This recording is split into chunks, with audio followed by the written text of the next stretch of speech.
Proceso para la retroalimentación del estudiante en el marco de la estrategia Aprendo en casa. Como sabemos, el contexto de emergencia sanitaria que estamos viviendo ha impactado en la educación, sobre todo en la forma de enseñanza de los y las docentes y en la recepción de aprendizajes de los y las estudiantes. Bajo este marco, se han emitido normativas para establecer criterios sobre el proceso de enseñanza y aprendizaje. En ese sentido, el objetivo de esta presentación es conocer el proceso de seguimiento y retroalimentación que pueden realizar los y las docentes a los y las estudiantes en el marco de la estrategia Aprendo en casa. Pero, ¿por qué es importante que el directivo conozca este proceso? Porque permite que pueda realizar acciones relacionadas al CGE 4 y seguir fortaleciendo su liderazgo pedagógico, con énfasis en la retroalimentación y acompañamiento a las y los docentes. ¿En qué consiste el proceso de retroalimentación a estudiantes? Veamos la siguiente lámina. Proceso de retroalimentación a estudiantes. La definición de retroalimentación al estudiante sigue siendo la misma. Sin embargo, en el marco de la estrategia Aprendo en casa, existe un cambio en el proceso para realizarla. Este proceso consta de 4 etapas. Seguimiento de las sesiones de Aprendo en casa. Antes de iniciar la retroalimentación, él o la docente debe tener conocimiento sobre el tema, desarrollo y actividades propuestas en las sesiones de Aprendo en casa. Para ello, debe revisar información sobre las sesiones propuestas, ya sea a través de la web, televisión o radio, según sea el caso. Seguimiento de actividades. Luego de que él o la docente tiene el conocimiento sobre las sesiones propuestas y las actividades asignadas a las y los estudiantes, debe verificar que éstas se cumplan. Retroalimentación. Luego de que él o la docente tiene el conocimiento sobre las sesiones y actividades propuestas, además le hace seguimiento al cumplimiento de actividades. Este debe identificar las necesidades de aprendizaje y realizar la retroalimentación respectiva. Actividades complementarias. Puede dejar actividades complementarias a los y las estudiantes, ya sea porque persisten las necesidades, para reforzar aspectos generales o porque ve necesario contextualizar las actividades de Aprendo en casa. Esta etapa es opcional. A continuación se explicarán las 3 primeras etapas. Etapa 1. Seguimiento de las sesiones de Aprendo en casa. Esta etapa tiene 2 criterios. El primer criterio se trata de revisar las plataformas y consta de 4 pasos. Él o la docente ingresa a la plataforma Aprendo en casa a través del siguiente enlace. Descarga la programación de la semana. Para el caso de televisión y radio, esta programación contiene la fecha específica, horarios por niveles y grados, así como los nombres de las sesiones. Para el caso de la web, se tiene una programación de sesiones semanales por niveles y grado. Selecciona plataforma y grado. Dar clic en una de las plataformas, televisión, radio o web. Luego, seleccionar el nivel y grado. Selecciona y descarga la semana de trabajo. Este paso solo es posible si se ha seleccionado la opción web. Para las otras opciones, como televisión, aparecerán las sesiones de Aprendo en casa en video y en audio para el caso de radio. El segundo criterio se trata de revisar las actividades de la secuencia didáctica propuesta y consta de 3 pasos. Planificador de actividades. Revisa el planificador de actividades que contienen las secuencias didácticas que se trabajarán durante la semana. Seleccionar el día. Aquí se tendrá que seleccionar el día que al docente le corresponda trabajar. Revisión de los aspectos clave de la guía docente. Para orientar mejor la labor docente, se tiene una guía semanal por competencias. Esta guía se encuentra disponible para web, televisión y radio. ¿Cómo accedo? Ingresando al siguiente enlace. A continuación, se presenta la estructura de la guía, con el objetivo de identificar sus componentes. Aspectos clave de la guía docente.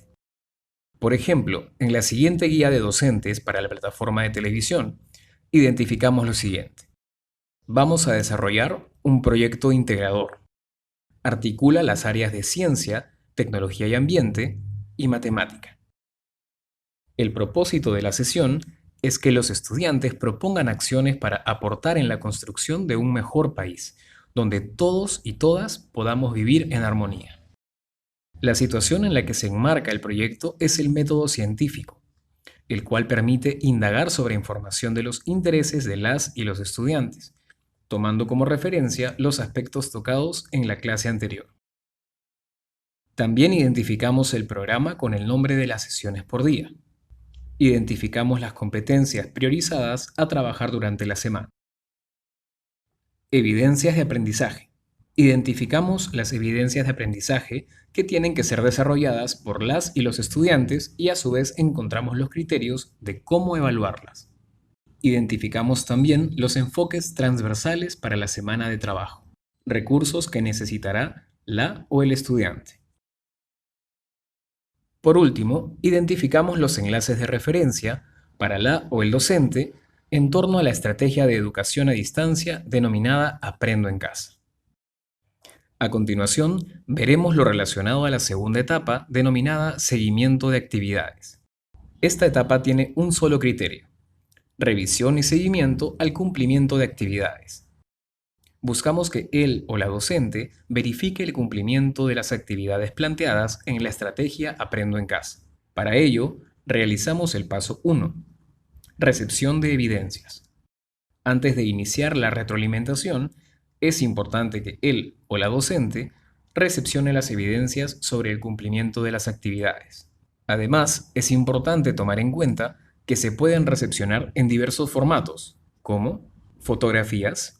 Se pueden tener fotografías de textos elaborados por las y los estudiantes. Grabaciones de audio. Se pueden tener audios de estudiantes realizando, por ejemplo, la declamación de un poema. Grabaciones de audio y video.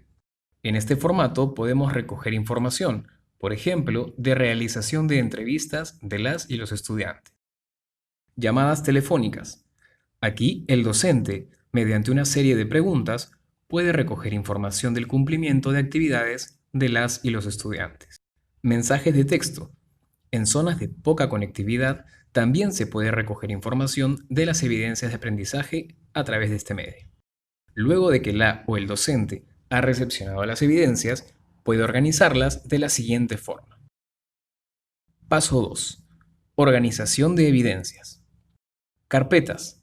Por ejemplo, creando una carpeta del área. Y dentro de esta, crear carpetas por grado, sección y estudiante. Por consolidado. Luego de tener las carpetas organizadas, se puede obtener una base de datos con el objetivo de poder sistematizar la información. Etapa 3. Retroalimentación. Previamente, es necesario saber que existen dos formas para brindar retroalimentación. Retroalimentación sincrónica, basada en interacciones simultáneas. Se puede dar a través de plataformas virtuales, como Zoom, Webex, Meeting, Skype, etc., o mediante llamadas telefónicas. Retroalimentación asincrónica, basadas en interacciones alternas. Se puede dar a través de un smartphone, mensaje de texto o correo electrónico. Retroalimentación. Esta etapa consta de dos criterios. El primer criterio es la identificación de necesidades de aprendizaje. El docente debe analizar las evidencias de aprendizaje teniendo en cuenta tres pasos. Paso 1. Él o la docente debe identificar la actividad planteada en Aprendo en Casa. Paso 2. Él o la docente revisa las evidencias de aprendizaje planteadas en la guía docente. A partir de ello, establece los criterios de valoración de evidencia, con el objetivo de analizar lo que las o los estudiantes envían. Finalmente, los criterios de valoración de evidencia deben estar enmarcados en los niveles esperados de cada ciclo. Paso 3. Evidencia de aprendizaje. Al analizar la evidencia se identifica la siguiente dificultad. En el desarrollo, no ha considerado la forma en la que se organizarán para realizar el trabajo y tampoco ha diseñado una tarjeta mnemotécnica que le permita hablar de eso. Luego de ello, él o la docente puede retroalimentar. Pero, ¿qué retroalimentación es necesaria para asegurar los aprendizajes? Veamos los tipos de retroalimentación. Segundo criterio, tipos de retroalimentación. Retroalimentación incorrecta. Cuando la o el docente, al dar retroalimentación, ofrece información errónea o da señal de que algo es correcto cuando es incorrecto, o viceversa. Por ejemplo, retroalimentación elemental. La o el docente brinda retroalimentación elemental, respuestas monosilábicas como bien o mal. Solo revisa las evidencias utilizando marcas diversas o solo felicita, estimula con premios o archiva evidencias enviadas por las y los estudiantes. Por ejemplo, retroalimentación descriptiva. La o el docente describe a detalle lo que debe hacer el estudiante, dando algunas pautas, tips o modelando la resolución de la actividad. Por ejemplo, retroalimentación reflexiva. La o el docente brinda retroalimentación reflexiva o por descubrimiento, realizando preguntas o retos que permiten al estudiante identificar su error y superarlo. Por ejemplo, es importante considerar que la retroalimentación descriptiva y reflexiva son consideradas efectivas para asegurar los aprendizajes. Es así como podemos realizar la retroalimentación a estudiantes en el marco de la estrategia Aprendo en Casa. Sigamos trabajando juntos por una mejor educación. Muchas gracias. Ministerio de Educación. Gobierno del Perú. El Perú primero.